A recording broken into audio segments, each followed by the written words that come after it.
Legit na legit yung pag-uusapan nating Ola today. Actually, it's not an Ola. It's a loan platform na pwedeng magpahiram ng 10,000 pesos. Pwede siyang bayaran up to 12 months.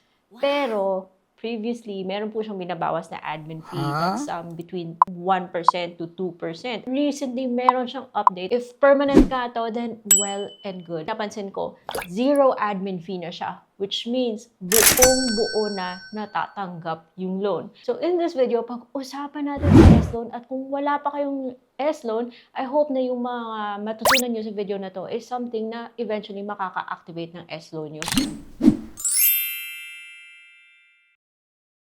Hello everybody! Welcome back to my channel. It's Ate Red here. Dito pinag-uusapan natin yung mga online lending platforms dahil yung goal natin is being financially literate, responsible borrowers dahil ito po'y nakakatulong if managed correctly. So this video is not sponsored. It is based on my personal experience. Gusto ko lang i-share na meron akong update na nakita dito sa kay S-Loan na I think ikatutuwa ng lahat. Yung admin fee na 1%, it may not be much, but if they eradicate talaga. Pag tinanggal nila 100 pesos sa 10,000 na uutangin, malaking bagay na rin yan ha. So I hope matuwa kayo dito kung hindi pa kayo aware. I love S-Loan guys. Dahil alam nyo, dito sa kay S-Loan, nakakabili ako ng products sa Shopee on installment. And by the way, gusto ko lang kasi pong i-plug in.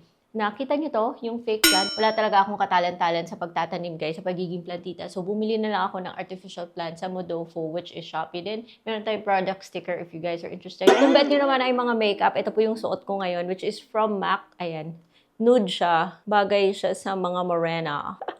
Nako naman, ang arte. Anyways, kung interested kayo guys, click nyo lang yung product sticker. Kasi ang daming nagtatanong, saan ba nabibili yung mga stuff na yan? S-Loan po, yung pag-uusapan natin sa video na to. Meron akong credit limit sa kanya na 50,000 pesos. Hindi mo naman sinasagad yan kapag yung kailangan mo is this much. You can just borrow a certain amount and then leave the rest kung kailan mo talaga kailangan. So, pero depende kay system kung magkano yung magiging initial credit limit mo upon activation. And let's talk about activation later on. 4.95 yung effective interest rate sa akin.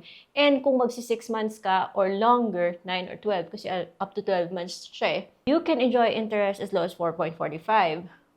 Siyempre, pinag-iisipan to guys kasi sa 12 months man siya, mukha man siyang magaan, pero eventually, pag tinali mo yung lahat ng napunta sa interest, medyo masakit din sa bulsa ha. Pero kung, depende yan sa budget mo. Budget po kasi yung magdetermine kung ano yung terms na pipiliin mo or whatever term you're most comfortable with. Basta pinag-isipan yan ha. So yun, with S-Loan, meron siyang minimum na 2,500. Depende siguro sa account. Kasi dati, minimum 500, tapos ngayon 2,500 na naman. Depende siguro. Meron akong available na 12,000. Ayoko naman siyang sagarin. Kasi feeling ko kasi pag minax out mo, malas eh. Chose 12 months para mas magaan.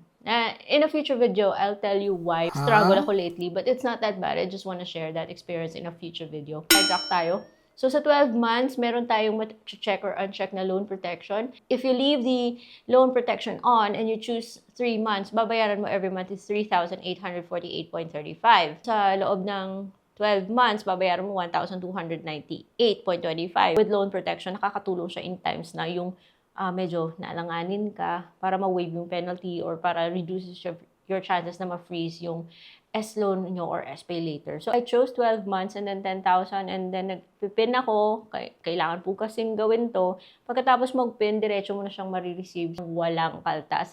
Zero admin fee. Dati may kaltas to. Kung merong pang kaltas to, yung sa 10,000, yung matatanggap mo na lang nito is 9,900 kasi kakaltas siya ng 100. So, dahil every time nag-withdraw ka ng S-Loan, ng loan sa S-Loan, mapupunta po siya sa Shopee wallet, kailangan po yung Shopee wallet nyo ay activated. And to activate, alam nyo na yan, kailangan nyo mag-submit ng mga valid IDs. Once nasa Shopee wallet na siya, pwede nyo siyang i-transfer wherever you want. Maribank, GCash, pero take note na some banks may transfer fee or some e-wallets may transfer fee. May mga nagsasabi na bigla lang siya na-freeze and the common reason kung bakit siya na-freeze is baka may late ka. This is where the loan protection comes in.